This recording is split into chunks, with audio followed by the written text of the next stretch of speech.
This is a bit of an awkward session, different than the other ones. First of all, we have a poll question, since we've got the instrument and since this is a session about measurement. I think we should do some measurement ourselves. So we've got a poll question that I'd like you to answer in a minute after I've introduced these speakers. And we've got a very, very international panel. But I have to warn Tebe, with his remarks about the Netherlands, because you always have to be careful about the Dutch influence. I'll explain. Because Mihalis here is Greek. He's married to a Hungarian wife, lives in the UK, but he's got his PhD from the University of Groningen, which is in the north of the Netherlands, and has lived in Holland for 4 years. Martin is a Dane, but he's married to a Dutch wife and lives in the Netherlands. Now, I live in Belgium, but I'm a Dutchman. The only real Dutchman in the room is Peter. So this session is about measurement. I said it's slightly different from the other sessions, so this is how it's going to work, I hope. Peter is going to have a couple of minutes, 5 minutes, to talk about Eindhoven, the case of Eindhoven. Is one of the contestants for the Place Brand of the Year award. And he's going to lead into some of their thoughts, his thoughts, about measuring effectiveness. From that, I will give Mihalis and Martin. Mihalis, who represents the real academic in the room. So he teaches at the University of Leicester, and he's a well-known, he doesn't require introduction either, he's a well-known scholar. He's the most prolific writer when it comes to place branding, city branding papers, so you should know him. Martin represents half academia, half advisory world, so he's very well read in the academic literature, and he teaches also at the University of Groningen, but applies this stuff in the real world. So I'm going to then, after the presentation, ask them in 3 minutes respond to the suggestions made by Peter on measurement. And then we're going to look at how you've responded to this question. From then onwards, it's up to you. I've got a couple of names on paper of people that I've been cheeky enough to contact through the forum website in advance to check, some of the practitioner speakers from some of the places that we have seen today. Ask them if they had any questions for us in this regard. And of course, there's the platform where you can post your own questions. So that sounds like it's going to be a session of 2 hours. It's not. We only have 45. So Peter, there you go. Okay, thank you very much. Okay. Yes, I'm talking about Eindhoven. It's absolutely be an honor to be here. Really great to tell the story about my city. The city of Eindhoven, and to start with some statistics if you talk about measurement. We have 225,000 inhabitants, so we're a kind of small city, we treat ourselves. But we're the second economy of the Netherlands, which is quite good, and founded in 1232. You could say also a really old city. Eindhoven went through a really big crisis. At the end of the 80s, beginning of the 90s, there were 100,000 jobs in the Eindhoven area, and almost in that period, 30,000 jobs were lost. So 1 in 3 people were unemployed. It's a really, really bad situation. We got ourselves out of this mess by joining forces together, by focusing, working really hard. And it's really, you could say there's an English proverb saying, never waste a good crisis, because a crisis also binds yourself together. Eindhoven also set some objectives for the future. And you could say in one image, this is our objective. Tell the world that we are there. Because we are there, so not only to be a good city for our own citizens, but also to attract new people, new entrepreneurs, new startups, new starters, bright talent, so that's design talent and tech talent, and to come to Eindhoven for a future, to give their assets, their knowledge, their creativity to our community, and to together with ourselves to become a better city. We thought it was really important to market our city, to create a strategy for it. What is Eindhoven if you don't know it? But it's Philips, it's a football club, but it's actually a really high-tech environment, which is really prosperous. So we talked about DNA a lot today. We also went that route. What is your DNA of your city? And we thought, okay, cities are transparent, cities are open, cities are positive. but there's a lot of cities share those values. But we come up with a formula in Eindhoven. So we said the formula in Eindhoven is we have a really unconventional way of thinking, of working, of doing. If you would kind of multiply it with a great sense of cooperation, because we really, really like to share our knowledge and our energy together, that creates a lot of energy. So energy was kind of our key brand asset we would like to build. So we started the project after doing the strategy, focusing on the target audiences for building the brand of Eindhoven. And we had actually this situation when we started. Different brands, you could say, multiple city brands. The top one was the former municipality brand. You have your crest in the left-hand corner. There was kind of a marketing brand saying we were leading in technology. So the people in Eindhoven were saying, okay, are we not leading in design then? Yes, you're also leading in design. And in 2011, Eindhoven was awarded World's Smartest Region. That was really great. So you're really a smart city. We rather see ourselves as a smart society. I think that's a much more valuable word. So what we did a really strange process. We have in Eindhoven more than 2,000 designers in our community. So what we did, we as a marketing organization, we set up our own advertising agency, a virtual design agency. And we, like it goes in the football world, you have your different football clubs, but when it's your national team, you bring all your talent together, and together you let them work, and they come up with a good product. So this is actually the photo of the first one that the team came together. And the team was not only graphic designers, there were also architects there, fashion designers, color professionals, industrial designers. And they together not only created the brand, but also together own the brand, together with us. And we're a foundation that only has one client, which is the city of Eindhoven, of course. Now you get beautiful pictures of two competitors working together. You see somebody really luring over his head. But actually, in normal ways, they pitch to each other. And we really didn't want them to pitch, because pitch is kind of a negative cycle. We wanted to have the positive cycle of letting them work together. So the brief was visualize the energy. And we convinced our city to only use one brand. So one brand for the municipality, and use the same brand also for the marketing of the city. So this, could say the logo is kind of a visualization of the energy. But you could say this is also a marketing brand. It's not only is kind of free to be used, apart from the municipality for its official communication, but actually their citizens can play with it, work with it, use it. As long as they don't make money out of it, they have to tell that to us, so we work then with a commission. We created our own typeface, like it was done with duct tape, because Eindhoven is really a city of makers and making things. Now, what is activation? You could say it's a brand in action. Why not make your passes like a derivative of your branding, which is, of course, a great potential. We do campaigns, of course. We really believe in the power of campaigns and using the campaigns to target specific audiences. So no slogans, but high-quality campaigns. And then people start using those brands. This is a local brewery that uses the brand and turned it to a beer logo, which we actually found a really great way to use it as well. Now, on the topic of measurement, I didn't have that much time to explain, but you could say, how do you then measure your success as a city, or your failure, or your goals? How do you measure your pride of your citizens? This is a girl from Eindhoven. She went to Amsterdam, as you can see, stepping in front of the famous I Amsterdam, the iconic building. As you can see, she brought her dog to maybe to defend herself if things are going wrong. But I think this is a great photo that shows pride of your citizen. This is even more. We in Eindhoven, we count the number of tattoos of our city brand. You could say that's maybe a strange measurement, not very...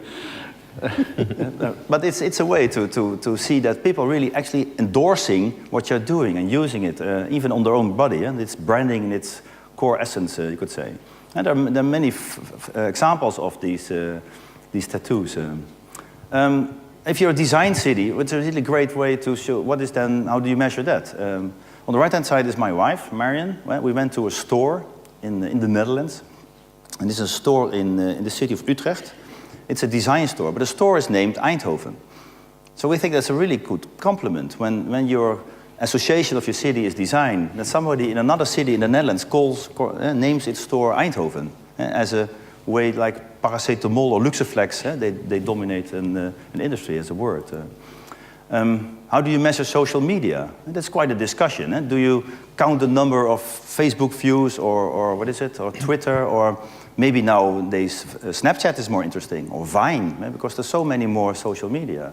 But actually for us it's also the quality of the posting, or maybe the pictures that are being made that adhere to that. How do you measure that you're seeing in this world for attracting talent? And we all know there's some media, like the Wired magazine, which is being read by those talents that you want to bring to your town. And the Wired made a story for the Wired of this month, the US Wired, 8 cities that show you what the future will look like. And you see a list like Los Angeles, Shanghai, Medellin, I'll skip one then, Mecca, Nairobi, San Francisco, Dubai, and Eindhoven. And it's actually really odd that you have a city of 200,000 people sitting next to these large institutions. London is missing after today. But you can wonder yourself, why does Wired do this? Because we didn't pay for this, we didn't invite them, but we know we are on their scope. They have found us. But they find us through visuals, through your visual language that you use as a city. So this is a specific bike path we are having in Eindhoven. The people, especially also the journalists, pick up. And then they understand, well, what is there to tell from this city? You could say, how do you rate your tourism media? We're really happy with an article in the Dove magazine from Italy, where we did ask the journalists to come to Eindhoven. And they said in Italian, La città della gioia. And it says the city of joy. So, because we're the city of design and technology, but from a tourist perspective, this is far more effective. That people come to your town to enjoy, and that they see that the people in the town are really happy and doing their things. We do a lot of brand events, so we use brand events to tell our story, like the Dutch Design Week. And London has a London Design Week. Copenhagen has a Copenhagen Design Week. In Eindhoven we have the Dutch Design Week, because we think Dutch design is kind of a way how you design, and the center of Dutch design is in Eindhoven. But we invite all of the world to show the ideas, the products, the concepts, to come to Eindhoven and to share that with us. Sometimes things go foul. We invited the journalist Marcus Vers to come to Eindhoven, and he wrote a beautiful blog with the title, "The Future is a Small, Ugly Town in the South of Holland." That's actually Eindhoven then. But the same guy, he's also writing for a lot of in-flight magazines, and he's very positive with Eindhoven. But he said, okay, it's much more in the content that you're telling, and you really have to work then on, say how your city looks like. But I think a marketeer can't change the looks of a city, but you can change the temporality of a city with your events. You can say, how do you measure your business awareness? We were stunned, to be honest, that the Financial Times with Foreign Direct Investment Index put Eindhoven on the 3rd spot for foreign direct investment. So for us that's really cool, because having a lot of startups, they're all hardware startups, so need a lot of money. So for us this list, you can say whatever you want from the list, but the list is super, because this list is also being used in MBA trainings and stuff. So again, you can't influence this, but your content has to be okay. And I think the method that we're using in Eindhoven, or let's say starting to use in Eindhoven, is also, I think, a proven method, the Net Promoter Score, and that you actually look at, would you recommend somebody to come to Eindhoven? Or would you recommend somebody to start your business there, or start to study there, or go as a designer to use that as your environment? I think the Net Promoter Score is a great instrument. It's come from the business world, but maybe also could use that one for cities to see how much will people endorse you or promote you when you have to tell your story well. Okay, I thank you very much for your attention. I think that's a great story and a great lead into the topic of the session. Maybe we can see the results of the poll. I think Peter mentioned 5 more things than we actually have in the question. But we were only allowed to put in 5, otherwise it wouldn't fit on the screen. So there's the limitation of technology. Okay, 60, still moving. Well, didn't you have enough time to answer the question? 61% on economic impact. Changed mark. Something fell off, I think. What was that? The changed decision making of the markets, I think that was. So that's real hard. I guess that's the real impact, the hard dimension. Would you like to respond to that and maybe to Peter's presentation? Yes, I would. Thank you very much. Before I do that, I would like to thank the organizers for the very honoring invitation to be here today and share opinions, if I have, with so many of you. I am a teacher, as Robert said. Today I am learning from practitioners, and I'm very happy about that. Congratulations on the event. I will use my 3 minutes to come back to the factors that were there. Right? Can I do that? Sure. So I will finish with my opinion of their results. I would like to first I feel it's my obligation here to report from the academic world what's happening in this field in trying to measure the success of, the effectiveness of place brands. I have good news and bad news. The good news is that there's a lot of effort to do that, to develop tools, scientific methodologies, scales, whatever things people think are necessary, to measure the effectiveness of place brands. I'm very optimistic. Then I get a lot of PhD proposals on, you know what, I want to measure place brand equity, or whatever it is, destination branding effectiveness. So I'm optimistic. The bad news is that, well, I still have to be optimistic because there's no result yet, right? I mean, so we haven't produced the results that perhaps the practitioners community might have been expecting so far. So there I admit, we haven't done our job yet fully. We are trying. I think pretty much the same, however, about other types of measuring the effectiveness of place brands. For example, the several rankings that we see of cities and everything, produced by the press that we just saw, Wired magazine or whatever, but also from consultants. I personally think, there's a lot of great job that has been done. I always have a tendency, I think that every such report, every such attempt should come with a warning that actually, you know what, it's a specific methodology that we have used and it has its flaws.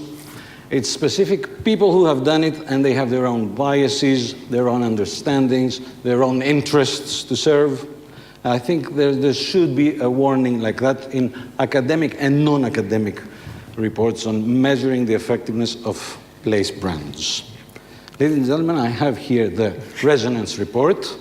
It's the first report I see that comes with this warning. I'm a very weird person. I start reading books from the back cover. The back cover of the report says the following: this report is produced for general interest only. It is not definitive. It must not be relied upon in any way. I didn't come up with that. It's here. And I think this deserves congratulations, honestly. That is the state of things right now, in my opinion. Great efforts, but there's a lot more to be done. The issue is, as we have all discussed and you all know, it's a very complex thing. Places are very complex. Place brands, the same. Place brands do many things at the same time for different people at different levels. We are talking about relationships with a place. If we talk about, the residents, how do you measure that? How do you understand that? Do the people that have the relationship with the place even understand it and are able to express it? Probably not. Place brands work in implicit ways. They work in the future. A plant that is seeded in my mind today about London, about Eindhoven, about whatever, might actually bring me to the place 20 years from now.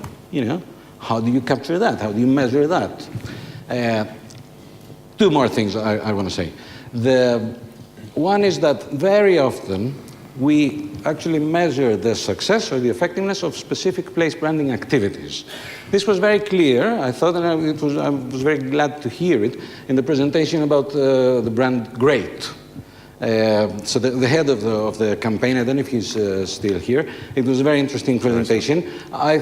He did say, our brand is valued at £2.2 billion or something like that. And he immediately clarified, not the brand Great Britain, that's different. Our campaign, this brand, This means, and I think this is the state of the arts in a practical sense. There are great methods to measure the effectiveness of specific activities, campaigns, whatever it is, but not the place brand as a whole. Perhaps we don't even need to on a theoretical level. I can discuss, maybe, that's good enough.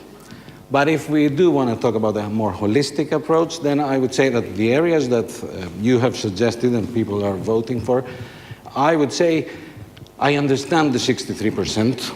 I would say they are all equally important. It depends on local conditions and the aims of, I see El Paso is in one of the awards. El Paso is right on the borders between the United States and Mexico, right? Texas and Chihuahua. On Monday, I came back from Ciudad Juarez, which is right on the other side of the border. El Paso is branded as the second most safest place in the United States. Ciudad Juarez is the second most violent place in the world. And people there were telling me, what should we do? How can we change that and everything? What kind of campaign do we need? You don't need a campaign. I said, other things you need. You need probably to get a bit of a more control over many other things, right? And, he said, but that's not branding. Well, I said, actually, it is. Yeah, so if we really get into what are we trying to achieve here, then only then we can say, so finally, yes, we did it. So I would say 25% or 20% for all those, I would say, all equal. Engaging stakeholders, equally important. Integrating our efforts, fantastic. All these are important. As a starting point, that's all I would like to say. Thank you very much, Michalis. Very good.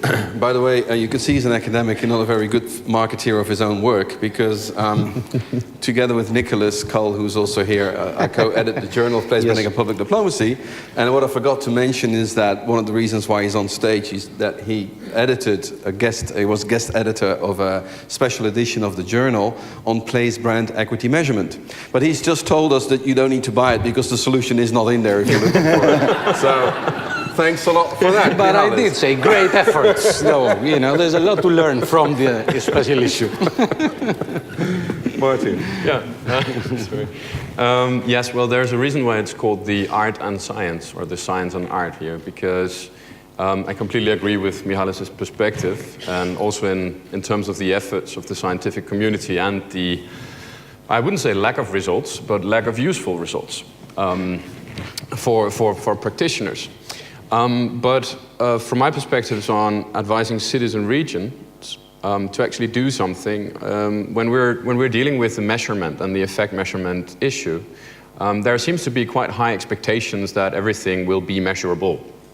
So this understanding from the scientific community that it's actually not, at least not yet, and probably won't be for a very long time, that understanding is not really conveyed enough to the commissioners and to the people in charge of these types of organizations.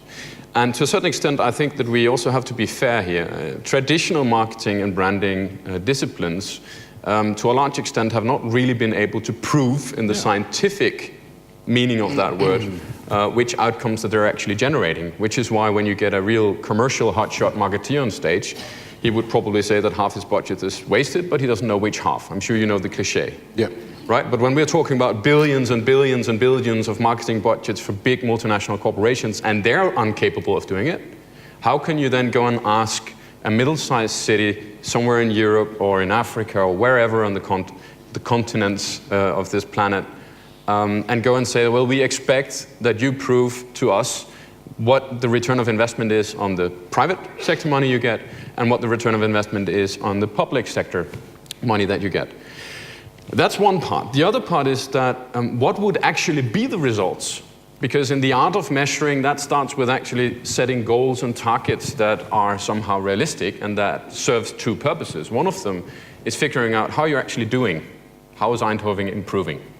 Is it working what you're doing? That's a different thing, right? So a lot of these economic impact indicators, but also reputations, is influenced by a multiplex set of factors that are so entirely complex that it would be completely incredulous to claim from a a marketing or branding organization that your improvement in reputation comes from your activities, right? Because it can happen through a lot of different channels.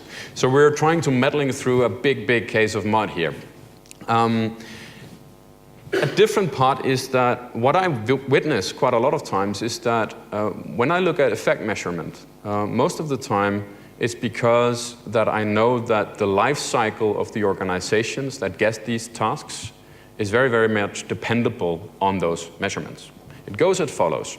In the beginning of a project or in the beginning of an organization, you get a couple of types and criteria, and you are advocating for money, you're lobbying for money, you're lobbying for cohesion, for engagement, for support, and all these different things. And then you promise a lot of different things, right? Then people start believing in that you can deliver upon that promise, and that is then when you get an organization, or your organization gets resources and the tasks to, for example, improve the image of fill in your place here. Yeah? And when you then have gotten that as your target, then you start working, you start building up your organization, you start doing a lot of different projects and actions and so on.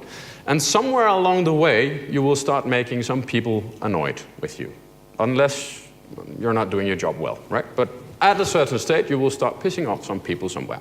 And then they will ask for an evaluation of your results. And then comes the fact that they hire people like us or other people to go in and evaluate. And the first thing that we want to look at is, okay, so what was actually the actual assignment that you, the government, or the set of stakeholders gave to this organization? What were the prerequisites? Where were the instruments? What was the mandate? Which buttons did you allow them to actually tune in on? Or in other ways, did you give them clear targets?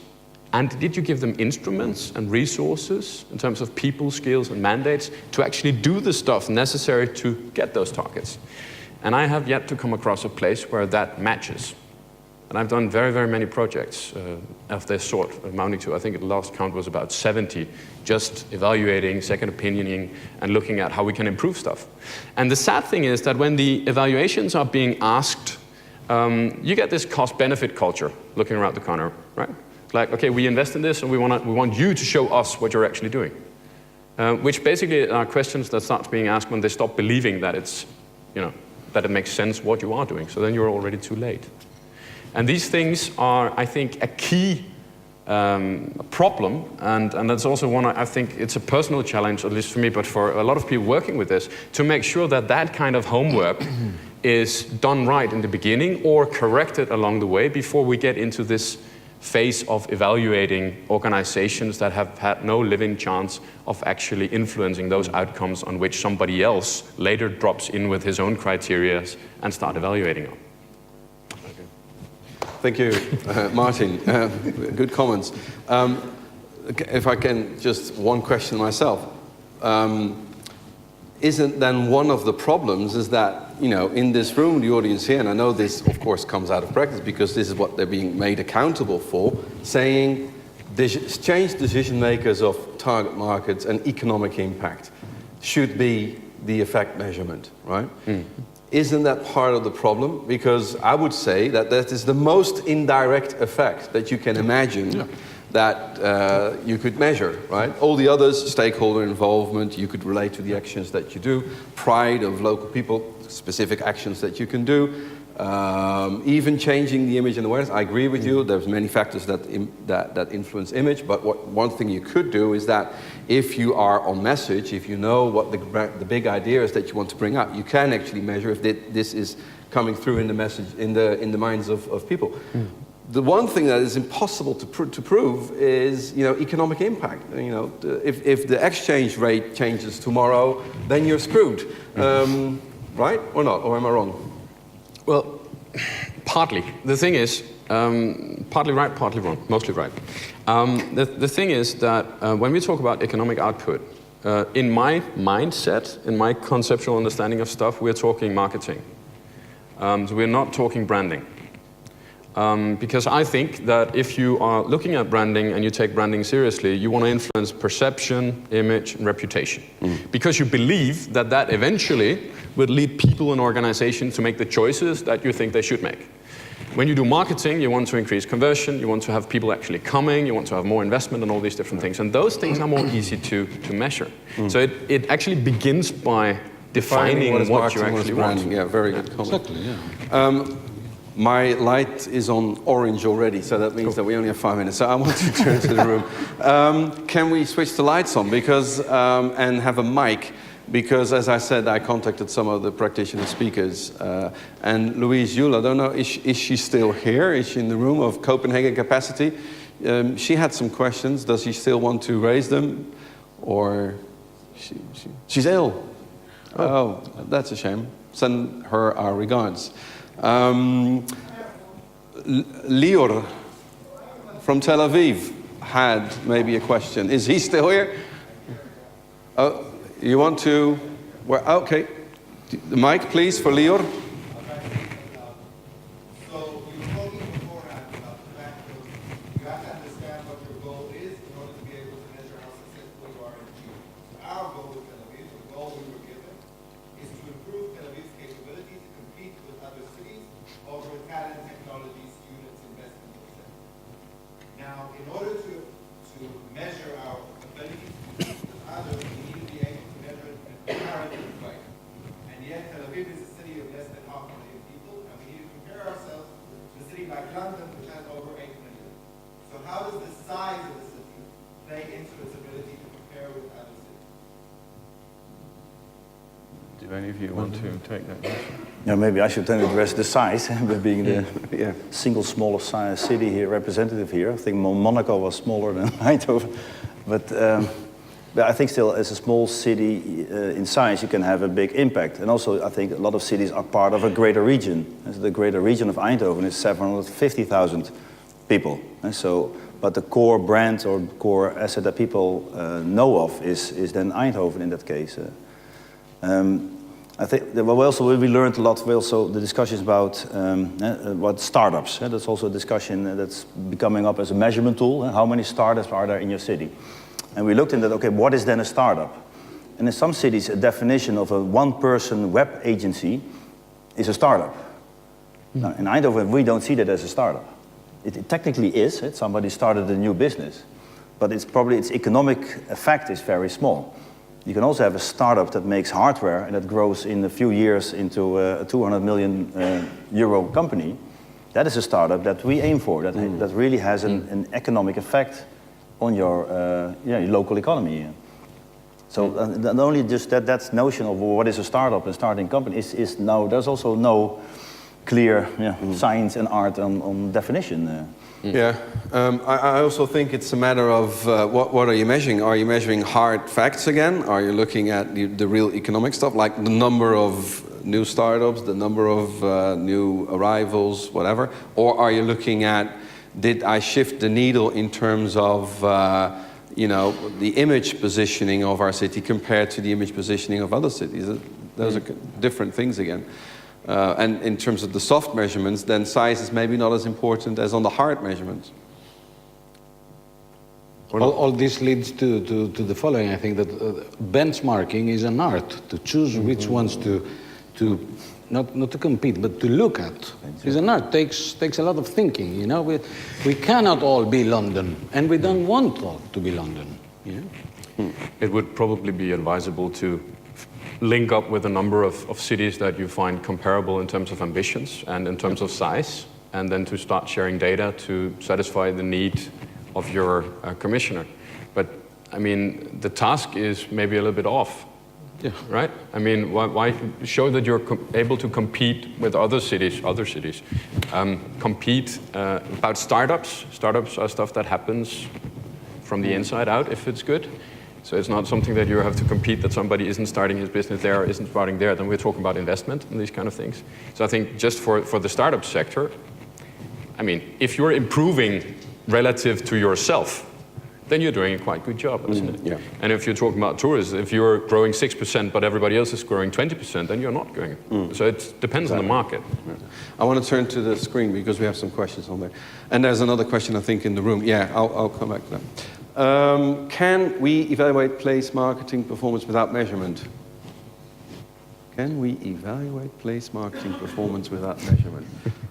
That seems to be a contradiction in itself, or not? Yeah.